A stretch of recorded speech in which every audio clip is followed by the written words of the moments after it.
오늘은 데살로니가 전서 5장 마지막 장을 지난 화요일부터 공부했는데요. 오늘도 다 끝내기는 좀 어려울 것 같습니다. 그래서 아마 이 데살로니가 전서가 끝나는 시간은 다음 주 한 주는 제가 휴가기 때문에 쉬고 그 다음 주에 아마 마치게 될 것 같습니다. 5장은 이 때와 시기에 관한 이야기죠. 그죠? 그래서 지난번에 우리가 1절부터 3절까지를 읽어봤는데요. 형제들아, 때와 시기에 관하여는 너희에게 쓸 것이 없음은 주의 날이 밤에 도둑같이 이를 줄을 너희가 자세히 알기 때문이라. 그들이 평안하다 안전하다 할 그때에 임신한 여자에게 해산의 고통이 이름과 같이 멸망이 갑자기 그들에게 이르리니 결코 피하지 못하리라 라고 했습니다. 그래서 바울은 이 재림의 날이 이렇게 임한다고 합니다. 첫 번째는 한밤중에 도적같이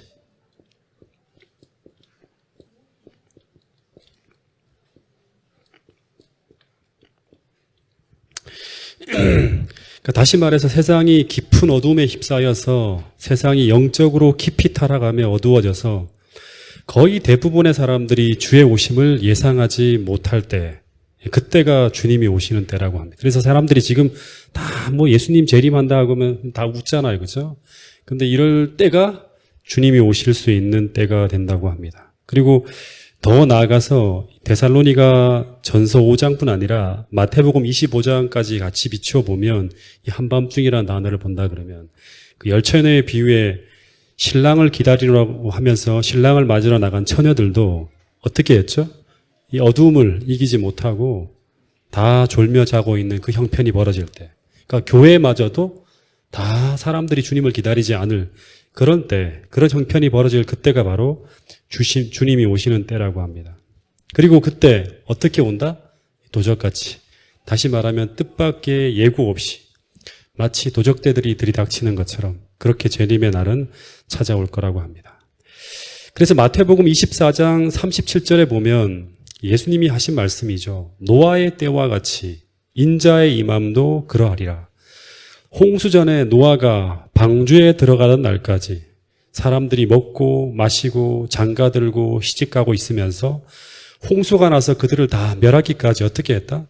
깨닫지 못하였다. 인자의 임함도 이렇게 된다는 거예요. 이렇게 임하게 된다. 다시 말하지만 주님이 오시는 날은 세상이 영적으로 가장 어두워졌을 때, 영적으로. 그래서 새벽이 가장 깊을 때, 새벽이 올 때는 언제다? 밤이 가장 깊을 때가 새벽이 오잖아요. 그죠? 세상이 가장 영적으로 어두워졌을 때. 그래서 거의 모든 사람들이 다 졸며 잘 때. 그래서 깨어있는 노아 같은 경우는 방주를 준비하며 주의 날을 대비하고 있었지만, 그러나 당시 세상 사람들은 전혀 홍수를 대비하지 못하고 바로 홍수가 나기 직전까지 땅의 일에 골몰하고 있었다고 합니다. 그러나 그날은 그들에게 마치 뜻밖의 도적들이 그렇게 들이닥치는 것처럼 재림의 날은 그렇게 세상에 찾아왔다고 합니다. 그리고 세 번째는 두 번째 이 도적같이라 그러면 세 번째는 이 재림의 날은 어떤 때 오냐 그러면 재림이 임박한 때 세상에서는 이 평화와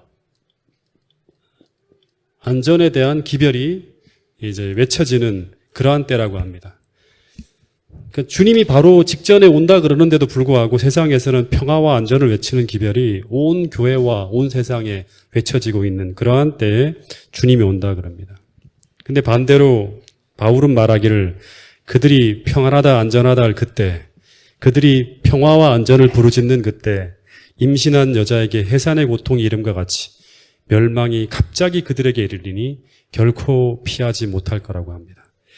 그래서 이런 바울의 가르침은 오늘 이 말세를 살아가는 우리들에게 어떻게 살아가라고 하는 거야?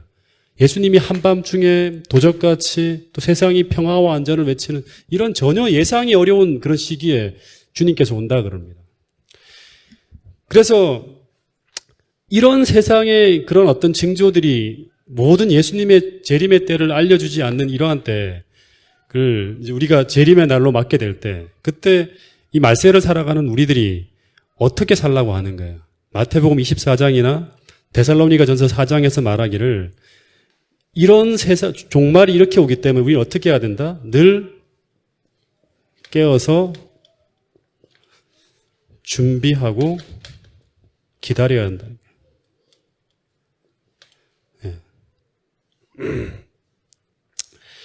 그래서 이 4절부터 보면 바울은 주의 날이 분명히 세상 사람들에게는, 다시 말해서 주의 날을 기다리지 않고 준비하지 않고 영적으로 잠들어 있는 자들에게는 밤에 도적같이 임하는 것처럼 그렇게 보이지만, 그러나 오늘 우리가 하나님 말씀에서 흘러나오는 빛의 지도를 받고 있는 자들이라면, 다시 말하면 낮의 아들이고, 그리고 우리가 빛의 아들이라 그러면, 다시 말해서 이 경고를 듣고 깨어 그날을 기다리고 준비하며 살아가고 있다면 그리스도인들에게는 절대 주의 날이 한밤중에 도적같이 그렇게 임하지 않는다고 얘기하고 있습니다.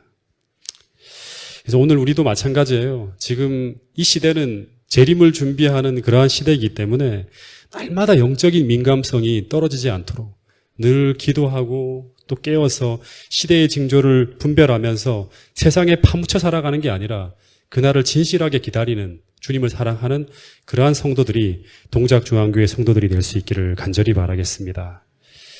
자, 그러면 오늘 이제 9절부터 나가보도록 할 텐데요. 9절, 10절을 먼저 읽어보겠습니다. 시작. 하나님이 우리를 세우심은 노하심에 이르게 하심이 아니요 오직 우리 주 예수 그리스도로 말미암아 구원을 받게 하심이라. 예수께서 우리를 위하여 죽으사 우리로 하여금 깨어 있든지 자든지 자기와 함께 살게 하려 하셨느니라. 예, 계속이요. 그러므로 피차 권면하고 서로 덕을 세우기를 너희가 하는 것과 같이 하라. 예, 바울은 하나님이 우리를 세우심은 노하심에 이르게 하심이 아니오라는 말은 뭐냐 그러면 이제 예수님 재림하실 때 다 멸망하게 하기 위해서 하심이 아니라는 거예요. 그렇죠? 우리 주 예수 그리스도로 말미암아 구원을 받게 하려 하심이라. 그러면서 10절에 예수께서 우리를 위하여 죽으사 우리로 하여금 깨어 있든지 자든지 자기와 함께 살게 하려 하셨느니라. 그러므로 피차 권면하고 서로 덕을 세우기를 너희가 하는 것 같이 하라고 합니다.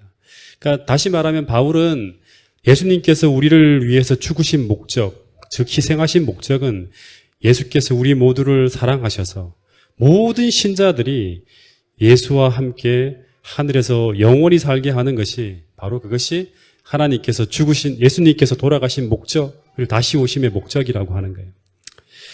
그래서 이런 목적을 따라서 더 열심히 사랑하며 더 열심히 지지하고 도와주면서 이 구원에 이를 수 있도록, 모든 사람들이 함께 구원을 받을 수 있도록 노력하라고 하면서 사도 바울이 4장 13절부터 시작해서 계속 이어온 이제 주제가 여기서 1차적으로 마무리가 됩니다.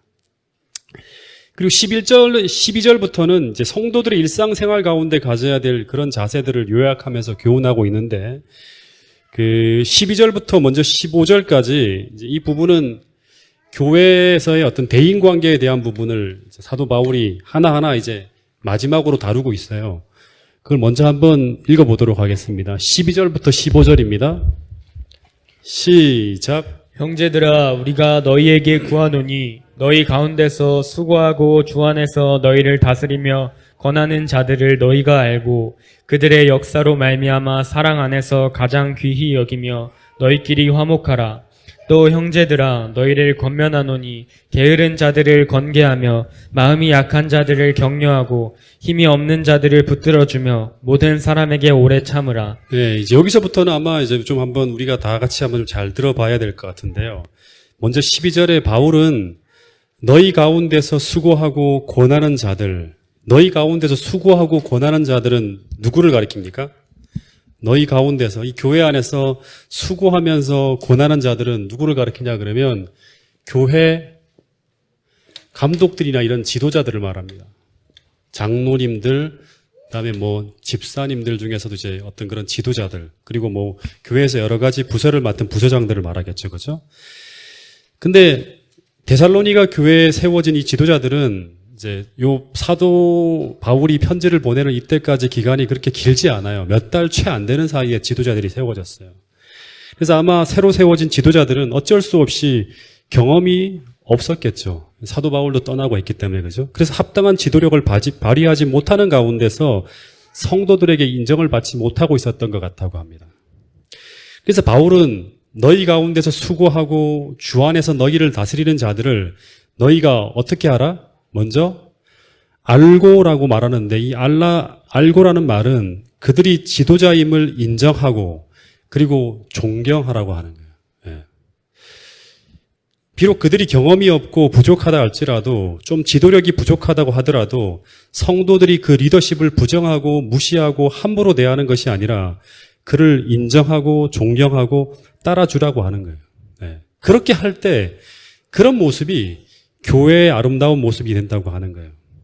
왜냐하면 이제 제가 이렇게 성경을 쭉 살펴보니까 그것이 비록 죄가 아니라면 그리고 그분이 도덕적으로 큰 문제가 있는 분이 아니라 그러면 제가 볼 때는 때로 그것이 비효율적이고 때로는 그것이 자신들에게 비합리적으로 보인다 하더라도 따르고 존중하는 것이 교회의 덕을 세우는 것이고 그리고 그렇게 겸손하게 행하는 그분의 신앙도 이제 그걸 섬김을 발휘하는 그 신앙도 아름다운 모습으로 교회에 나타나게 된다고 합니다. 왜냐하면 교회는 여러분 세상적으로 돌아가는 게 아니에요. 그래서 합리적이거나 효율을 따지게 되면 교회는 여러 부분에서 많은 갈등이 생길 수가 있어요. 그래서 13절에 보면 바울은 그렇게 성도들이 데살로니가 성도들이죠. 그죠? 그 데살로니가의 교회에 세워진 그 경험이 부족한 그 지도자들을 인정하게 될 때 13절에 보면 그들의 역사로 말미암아라 그럽니다. 그들의 역사라는 건 누구예요? 그 지도자들의 수고와 그리고 그 지도자들의 봉사로 말미암아 교회가 사랑 안에서 서로 가장 귀히 여기며 그렇게 될 때 이제 교회 안에서 그 지도자들의 수고와 봉사로 말미암아 서로 간에 갈등하고 분열하고 무시하고 존중하지 않는 것이 아니라 서로 가장 귀히 여기며 그리고 마침내 너희끼리 서로 화목하게 되는 곳. 그곳이 바로 어떤 곳이다? 참된 교회라고 말하고 있습니다. 나중에 이제 우리가 좀 보게 되겠지만 이 고린도 교회를 보면 어떤 일이 벌어지고 있는가 하면 어떤 사람들은 우리의 지도자는 바울이다 그러고 또 어떤 사람들은 아볼로가 바울보다 더 낫다 그러고 그리고 어떤 사람들은 이 베드로를 그들의 지도자로 인정한다 그러면 서로 다른 지도자들을 인정하지 않고 계속 분열하고 갈등하는 그러한 일이 벌어집니다. 그러니까 서로 다른 사람들의 지도력을 받아들이지 않는 거예요. 그래서 그런 경쟁과 분열이 교회 안에서 막 벌어지고 있었어요. 근데 그런 교회는 어떻게 본다 그러면 재림을 준비할 수도 없고 그리스도의 복음을 세상에 전할 수도 없는 그런 교회예요. 근데 왜 그런 일이 벌어지게 될까요? 왜 그런 일이 벌어지게 되는가 하면 서로 판단하고 평가하고 비교하고 비난하는 가운데서 그런 일들이 벌어지는 거예요. 그래서 이런 상태는 어떻게 본다 그러면 세상 정신이 교회를 지배하고 있는 곳이지 절대 그리스도의 정신이 나타나는 곳이 아닙니다. 그래서 마지막 때가 다가올수록 이 교회는 첫 번째 성령의 지도하에서 그리고 사도 바울이 말하는 것처럼 그리스도의 사랑 안에서 첫 번째 서로 가장 귀히 여기며 지도자도 또 성도들도 서로 가장 귀히 여기면서 그리고 말씀의 교제로 서로 화목해야 한다고 사도 바울은 이야기하고 있는 것입니다. 근데 그 시작은 뭔가 하면 먼저 지도자들이 먼저 사랑으로 성도를 섬기고 그리고 성도들은 그 세워진 지도자들을 인정하고 존중하는 가운데서 서로 가장 귀한 사람으로 여기게 될 때 그럴 때 그런 화목한 교회가 탄생할 수 있다고 사도 바울은 이야기하고 있습니다. 그리고 14절에 보면 이런 말을 합니다. 사도 바울은 형제들아 내가 너희를 권면하노니 하면서 교회 안에서 몇 가지 부류의 부족한 사람들을 이제 지도자들은 또 교회는 이렇게 지도하라고 하면서 이제 이야기하고 있는데 첫 번째는 어떤 사람들인가 하면 14절에 보면 그 첫 번째는 이 어떤 번역에서는 게으른 자라 그래요. 근데 이제 다른 번역에 보면 규모가 없는 자라 그래요. 네.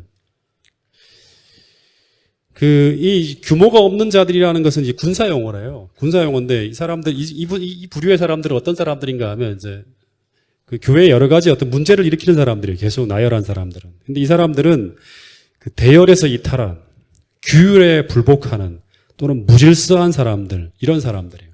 그리고 심지어는 뭐 이설을 가지고 교회에 막 전하기도 하고 교회의 어떤 제재를 받지 않는 거죠. 그죠?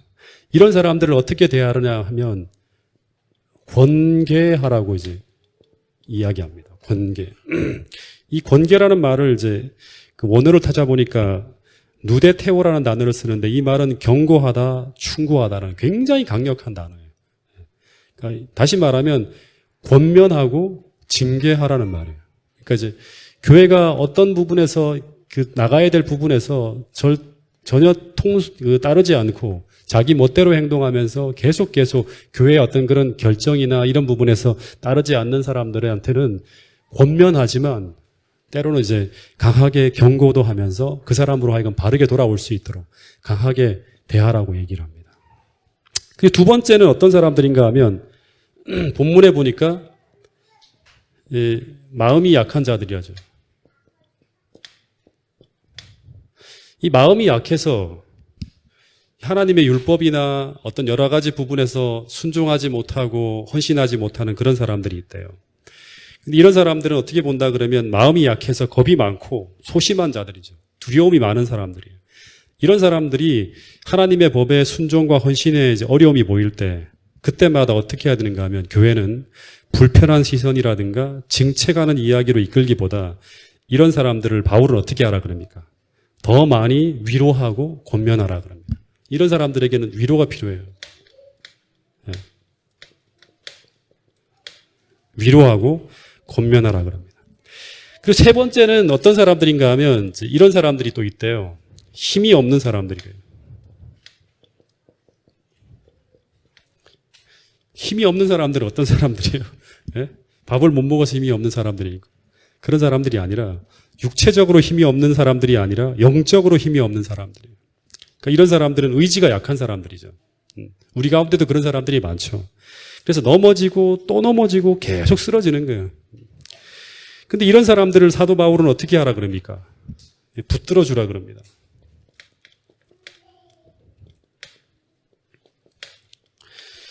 그 붙들어 주라는 이 말은 계속 붙잡고 가는 거예요. 붙잡고 간다는 건 뭐예요? 관심을 놓지 않고 계속 관심을 갖고 계속 도와주는 거예요. 그러니까 영적으로 지원해주고 도와주는 거예요. 수시로 전화하고 수시로 체크하면서 계속 도와주라는 거예요. 근데 이런 부족한 사람들을 얼마나 권면하고 얼마나 위로하고 얼마나 격려하고 붙들어 주어야 되는가? 얼마까지 하면 될까요? 계속해도 안 되면 어떡하죠? 네? 계속해서 안 되면 어떻게 해요? 변화되지 않는 사람들을 보면 어떻게 하죠? 이 종말에 관계된 기별이에요, 전부 다. 데살로니가 전서의 기별들은. 14절 마지막에 보면 바울은 이런 모든 사람들에게 어떻게 하라? 어떻게 하라 그러죠? 예, 오래 참으라는 거예요. 오래 참으면서 하라는 거예요. 예.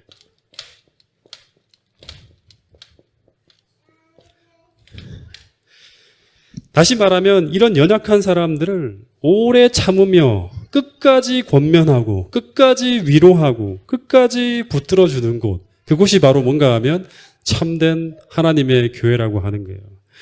오래 참는다는 것은 고린도전서 13장 4절에 보면 바울은 사랑을 묘사하는 데 사용했어요. 사랑은 뭐 하는 거예요? 오래 참고 끝까지 견디는 거예요. 예. 종말의 교회 안에 이런 사랑이 있다면 끝까지 참으면서 권계하고 위로하고 권면하고 붙들어주는 이런 사랑이 있다 그러면 교회는 늘 비난하고 징계하고 정죄하는 일만 나타나는 것이 아니라 그리스도의 사랑이 그 안에 나타난다는 거예요. 이런 사랑이 없다면 교회 안에서는 계속 어떤 일이 벌어질까요? 정죄하고 징계하고 비난하는 이런 모습이 나타나겠죠. 거기서는 그리스도의 사랑도 사라지는 것입니다. 그런데 교회 안에 진짜 이런 사랑이 있다면 그 사랑은 어떻게 나타나는가 하면 교회 안과 밖에서 다 같이 모든 연약한 사람들에게 진심으로 오래 참고 끝까지 기다려주는 모습으로 나타나게 될 것이라고 하는 거예요. 또 넘어지고 또 나와도 그래도 우리가 같이 사랑하고 애썼다고 하면서 계속 붙들어줄 수 있는 그런 마음을 가진 사람들이 모인 곳이 바로 참교회라고 얘기하고 있습니다. 사도 바울은 이 이야기를 에베소 교회에서도 이렇게 권면하고 있습니다. 에베소서 4장 1절부터 3절 말씀을 같이 읽어보겠습니다. 에베소서 4장 1절부터 3절입니다.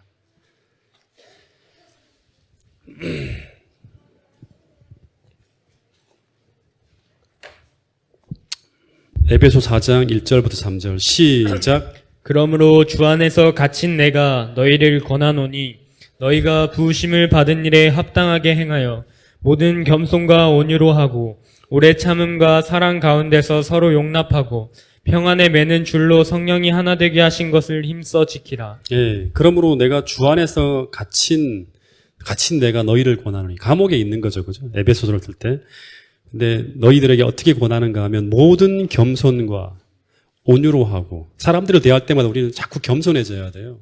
예, 더 낮추면서, 그죠? 서로를 더 낮게 여기면서. 그리고 또 하나는 오래 참음으로 사랑 가운데서 서로 용납하고, 그리고 평안에 매는 줄로 성령이 하나 되게 하신 것을 힘써 지키라고 합니다.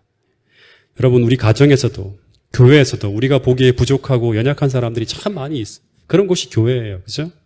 그런데 그런 분들 하나하나를 볼 때마다 서로 질책하고 싸늘한 시선으로 보면서 그들을 낙담케 하는 것이 아니라 오늘 바울이 주는 이 기별을 따라서 그들을 오래 참음으로 기다려주는 그런 하나님의 사랑이 나타나고 실천되는 그런 교회가 동작중앙교회가 될 수 있기를 간절히 바랍니다. 15절, 오늘 이 15절까지만 아마 나갈 텐데요.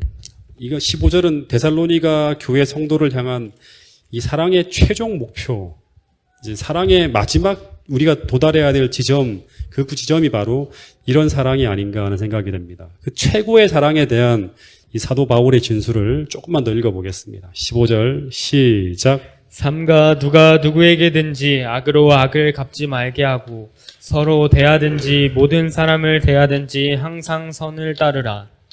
예. 이제 이 15절의 이야기는 사람의 노력으로 할 수 없는 사랑입니다. 그죠? 이제 보통 우리가 악으로 갚는 것은 우리 마음의 자연적인 경향을 따르는 거예요. 누가 나에게 악한 짓을 하면 그것이 그 악이 나의 마음에 그대로 담기면서 나도 그대로 악하게 변합니다. 그죠? 내 마음이 확 분노하면서. 그래서 그 악한 마음이 다시 상대에게 악한 행동으로 이제 돌아가게 만들어요. 그리고 그렇게 될 때 우리 마음이 편해집니다. 그죠? 이게 이제 악인의 본성을 가진 우리의 모습이에요. 근데 바울은 누가 나에게 악한 짓을 해도 그것을 악으로 갚지 말고 도리어 선으로 갚으라고 말하는 거예요. 근데 이 가르침이 원래 바울의 가르침이 아니죠. 이 이야기는 누가 한 말이죠? 악을 악으로 갚는 게 아니라 악을 선으로 갚으라는 이 이야기는 어디서 나온 거예요? 예수님이 어디에서 말씀하셨는가? 산상보훈에서 말한 거예요. 우리 그 말씀을 찾아보면 마태복음 5장 38절 한번 볼게요. 이 마태복음 5장 38절에서 48절까지 예수님께서 하신 말씀이 이제 이 산상수훈의 말씀으로 나오는데, 이제 사도 바울은 지금 이 데살로니가 교인들에게 그 예수님의 가르침을 풀어 적용하면서 가르치고 있는 거예요. 제가 38절부터 좀 띄엄띄엄 읽어볼게요. 또 눈은 눈으로 이는 이로 갚으라 하였다는 것을 너희가 들었으나 나는 너희에게 이르노니 악한 자를 대적하지 말라. 누구든지 내 오른편을 치거든 왼편도 돌려대며 또 너를 고발하여 속옷을 가지고자 하는 자에게 겉옷까지도 가지게 하며. 43절 또 내 이웃을 사랑하고 내 원수를 미워하라 하였다는 것을 너희가 들었으나 나는 너희에게 이르노니 너희 원수를 사랑하며 너희를 박해하는 자를 위하여 기도하라. 이같이 한즉 하늘에 계신 너희 아버지의 아들이 되리니 너희가 너희를 사랑하는 자를 사랑하면 무슨 상이 있으리요? 세리도 이같이 아니하느냐.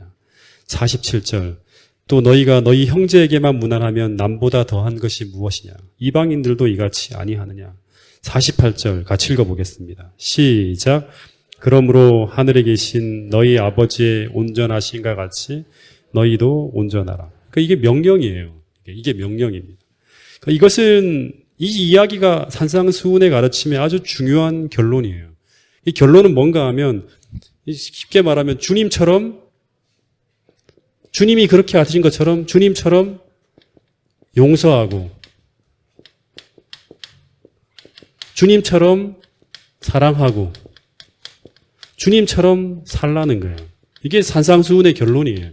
네. 근데 어떻게 이렇게 살아갈 수 있는가? 이거 불가능한 거죠. 그죠? 이거 불가능한 거예요, 이거는. 예, 이거 딱 듣고 난 다음에 내가 가능하다 그러는 사람은 어떻게 보면 이 세상 사람이 아니에요. 그 사람은. 근데 그래서 이 말을 쉽게 말하면 이제 이런 이야기잖아요. 주님처럼 용서하고 주님처럼 원수를 사랑하고 주님처럼 악을 악으로 갚는 게 아니라 도리어 선으로 이렇게 이제 대받아칠 수 있는 그런 사람, 주님처럼 살아가는 이렇게 살라고 하는 것은 쉽게 말하면 무슨 말인가 하면 너희들 타고난 본성대로 살지 말라고 하는 거예요. 나는 천성이 이래서 어쩔 수 없어라고 말하지 말라는 거예요. 예. 다시 말해서 그것에 맞서서 살라고 하는 것이죠. 맞서지 않으면 우리는 흘러가는 거예요. 이렇게. 본성대로 살아가게 돼 있습니다. 그리고 주님께서 말씀하시기를 뭐라고 하는가 하면 이 산상수훈을 쭉 읽어보면 우리가 우리의 본성을 따라 살아가는 것에 만족하는 사람들은 어떤 사람들이다? 신앙이 없는 이방인과 다를 바 없는 자연인이라고.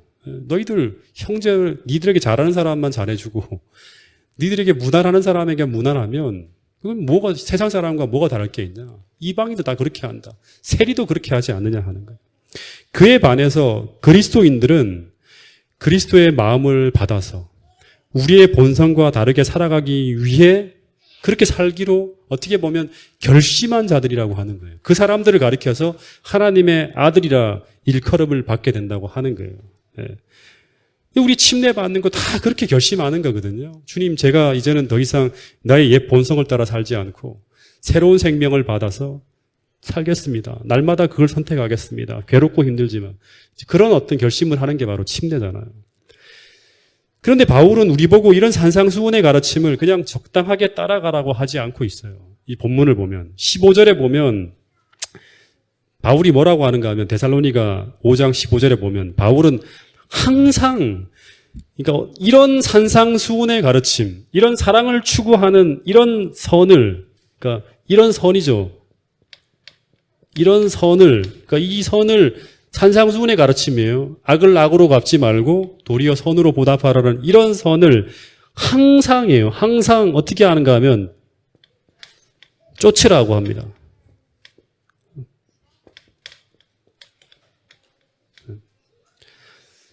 이 쫓으라는 말, 따르라는 말 이렇게 표현했는데 이 쫓으라는 표현은 원어를 보면 디오코라는 단어를 써요. 이 디오코라는 단어는 어떤 뜻인가 하면 사냥꾼이 사냥감을 추적하듯이 아주 집요하게 적극적으로 그 목표 지점에 도달할 때까지 집요하게 쫓아가는 것을 표현할 때 쓰는 단어가 바로 이 디오코라는 단어예요. 그러니까 사냥꾼이 어떤 사냥감을 딱 발견했어요. 목표를 발견했어요. 그러면 그거를 계속 집요하게 추적하는 거예요. 언제까지? 그 목표 지점에 도달해서 그 사냥감을 잡을 때까지. 다시 말해서 바울은 오늘 우리가 참으로 그리스도를 닮아가려고 하는 진정으로 내세를 추구하는 그리스도인이라 하면 이런 삶을 그냥 바라보고 동경하는 정도가 아니라 우리가 정말 그리스도를 따르고 본받고 닮아가는 참 그리스도인이라고 하면 우리는 주님께서 가르쳐 주신 이 선을 그 목표 지점에 도달할 때까지 집요하게 쫓아가는 자가 될 것이라고 말하고 있습니다. 안 되면 다시금 기도하고 또 회개하고 그 마음이 내 마음에 없으면 달라고 울며 부르짖으면서 집요하게 주님을 닮기 위해서 그 선을 추구하는 그런 모습이 오늘 우리들의 삶에 나타날 것이라고 이야기하고 있습니다. 왜냐하면 여러분 이 재림 성도는 재림을 기다리는 성도에게 있어서 우리가 하늘을 가게 될 때 우리가 하늘에 가져갈 수 있는 유일한 것 하나가 무엇인가요? 네? 우리가 하늘나라 가져갈 때 우리 재산, 그 다음에 집에 여러 가지 있는 것들 다 있지만 다 놓고 가야 돼요. 하늘 가져갈 때 꼭 하나만 우리가 가져갈 수 있어요. 유일하게 가져갈 수 있는 것 하나가 무엇인가 하면 바로 이 땅에서 우리가 믿음을 통해서 오늘 사도 바울이 말하는 것처럼 성화를 경험하면서 변화된 그 한 가지 바로 주님 닮은 품성 그 하나만 가지고 우리가 하늘로 간다 그러잖아요. 그래서 우리가 이것을 가장 중요한 가치로 생각하면서 재림을 준비하는 사람들에게 제일 중요한 것은 날마다 성화하는 거예요. 계속 거룩한 변화를 우리가 경험하는 거예요. 그 거룩한 변화의 끝이 바로 뭔가 하면 바로 주님처럼 용서하고 주님처럼 사랑하고 주님처럼 그렇게 살게 되는 거예요. 여러분 동작중앙교회 모든 성도들이 이런 성경 말씀을 듣기만 하지 마시고 오늘 우리 모두가 이 바울의 권고대로 집요하게 하나님이 바라고 원하시는 그 하나님의 마음을 받아서 주님처럼 살기 위해서 닮고 쫓아가는 부분에서 정말 최선의 노력을 다하실 수 있는 저와 여러분들이 될 수 있기를 간절히 바라겠습니다. 그래서 더욱 사랑하는 사람들로 가득 찬 그런 교회가 동작중앙교회가 될 수 있기를 바라겠습니다. 제가 처음에 서두 얘기한 것처럼 먼저 우리가 지도자들을 인정하고 그리고 지도자들과 성도들이 서로 귀히 여기고, 가장 귀히 여기고, 그리고 또 하나 오래 참고 기다리고, 연약한 사람들이 끝까지 변화될 수 있을 때까지 연약하고 비록 믿음에서 부족한 모습을 보인다 하더라도 계속 참고 권면하고 위로하고 붙들어주면서 기다려서 그들이 다 같이 그리스도의 표준에까지 올라갈 수 있도록 도와주고, 그리고 마지막으로는 우리가 때로는 여러 가지 상처받고 또 여러 가지 어떤 그런 서운하고 섭섭하고 그런 어떤 여러 가지 악한 모습들을 이렇게 우리가 서로 간에 부딪히면서 경험하게 된다 하더라도 악을 선으로 갚을 수 있는 그런 품성의 소유자들이 동작중앙교회 모든 성도들이 될 수 있기를 간절히 바라면서 오늘 말씀을 줄이도록 하겠습니다. 다음 주 화요일 날 우리가 잘 아는 항상 기뻐하고 이런 얘기들을 가지고 28절까지의 말씀을 나누겠습니다.